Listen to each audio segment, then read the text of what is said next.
a stroke or a tumor or anything that would show up on an MRI. So the doctor who gave me the news did me the best favor he could have, in that he was not hysterical about telling me, as you had mentioned. It wasn't matter of fact, that's for sure, but it wasn't let's sit down and he wasn't grim faced, and he says people live a long time with the disease.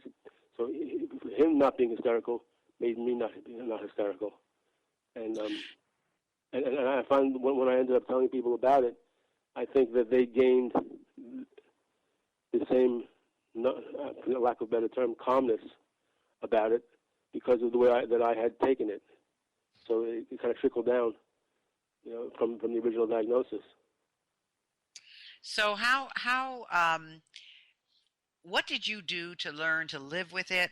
What did you do to keep up your positive attitude and thinking and your joyfulness? Because in here you also talk about, you said good things about Parkinson's, not a thing. Pick me up's the Clash. So I'm not sure what the Clash is, but how did you deal with the news, and how did it affect your profession and all of those things? The profession, it hurt it, because I was between jobs at the time to begin with, and it rendered me relatively non-hireable. So, because I couldn't avoid telling a prospective employer that I had it. I had to mention it, and then because you can't show up the first day of work and say, "Oh, by the way, I have Parkinson's," and even though it means relatively nothing, because the treatment is not expensive, doesn't take away from work time, and all it is some pills that you take. Everybody takes some pills, whether it's high blood pressure or cholesterol pills. These days, medicine is rather routine. So, but you can see their eyes glaze over as soon as you mentioned that the Parkinson's word.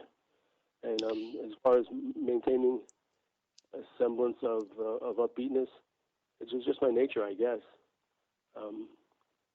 I try not to have it bring me down, but I don't have to try that hard. You have to talk about it. You just try to continue to do what you were doing, and the fact that when I mentioned early on in our conversation about the Facebook writings, I found that to be cathartic. I find that by forcing myself to answer some of these people with some humor, I got as much pleasure out of my writing these things than the people who will read them. So, well, they say that's true. When you do for others, it comes back to you. I think that's very true. But what is it? What does the Clash mean? Well, the Clash is a rock band. So what I do, I put on some music by the Clash, which is kind of rock, in the same spirit as the Who, so kind of raucous. See, that's the lack of my musical education. I've never heard of them, so you can see that I don't have that kind of musical education. But is this? I mean, could you have continued on in a private consultation kind of way with your accounting? I mean, if you've got the knowledge, to many people, it doesn't matter. You don't have to work for a firm, but it doesn't matter that you have PD.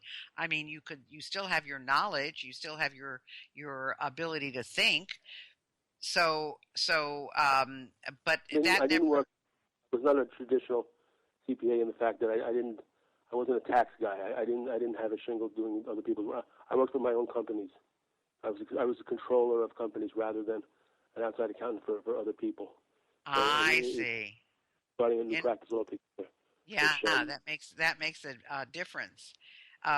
Well, you also, there's so many. I don't know where to start. With these stories that you have, you said you're talking about where's Leo's, and you say it's a summer Sunday morning about 8 a.m. and you're riding city bikes through town, and you're down near Wall Street, and you're looking for a bagel place called Leo's, and you couldn't find it, and you continued to ride, and you ask somebody, do you know how to get there? And they look at you and say yes, uh, and then, of course, he didn't tell you, so you said, would you kindly impart this information to me before I expire? Um, Yeah. I, yeah, I mean, let me So ask you, yeah, go ahead. it's part of an overreaching theme in the book. Over the past, not last summer, but the last couple of summers, I did have some work where I was part-time accounting work in New York City. And New York City, to me, holds a special place. And it fueled a bunch of those stories because New York City enlivens me. It makes me feel healthier, and the pace of the city does things to me that is you wouldn't see it on a doctor's prescription pad, but it certainly works. So this particular instance where I asked him what he wanted for breakfast. Hello? Yeah, I'm here. Okay. I said, well, what would you like? He said, I'll have an ET bagel. What do you want to drink? So when I showed up with I actually got him his food. He couldn't possibly believe it. I'm not going to repeat on the phone what I wrote in the book. Right. I see that. No, we won't say those things. But how has your PD progressed at this point, Alan, from when you were first It's diagnosed? 8 years now, and I'm doing as by all accounts, I'm doing pretty well. Meaning, I'm on the same level of medication for probably 4 years now. It hasn't increased in that long a period of time. So, whatever it is I'm doing, I'm sticking to it. I go to the gym daily. I work out with a private trainer, which includes boxing, which includes a whole bunch of things. It needs to help balance and tone and gait. And it can only when I was first diagnosed, we asked the doctor about exercise, and he says, of course, it's great to exercise, but it's not going to do anything to slow the progression of the disease. They now know that it does slow down the progression of the disease. So I try to exercise as often as I can, as vigorously as I can, which includes a lot of walking and going to the gym. Well, that's wonderful because, I personally am a kind of an exercise nut myself, and I've had 16 surgeries. I'm a 3-time breast cancer survivor. So I totally believe that my energy and my health comes from working out so much. But I think your sense of humor, too, has a lot to do with your non-progression of the disease. I mean, humor and a positive attitude make all the difference in the world. It does. And also the music. I know for a fact that if I go to a concert, I feel better. There's no doubt about it. I know that if I'm working on a particular exercise in the gym, if I turn on something, change the channel or put on a song that I like, I know that it affects me in certain ways. And Dr. Sachs, who wrote the book about musicology, and he wrote about the awakenings, Dr. Oliver, he just passed away. He writes a lot about music and the ability for it to be a healing mechanism as well as just for sheer enjoyment. Well, now, where can they get your book, Alan?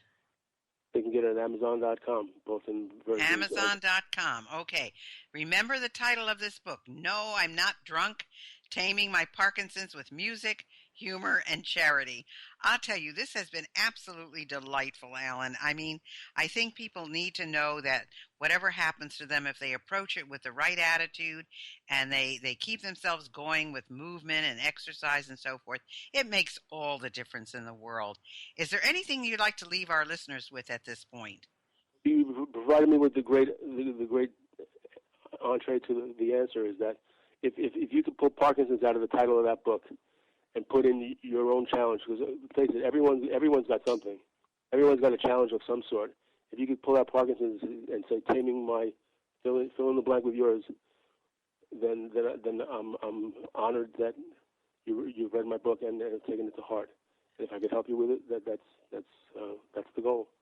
Fantastic. Well, my guest has been Alan Jackowitz, the author of No, I'm Not Drunk, Taming My Parkinson's with Music, Humor, and Clarity and Charity. Thank you so much for being with us today, Alan. Thank you for having me.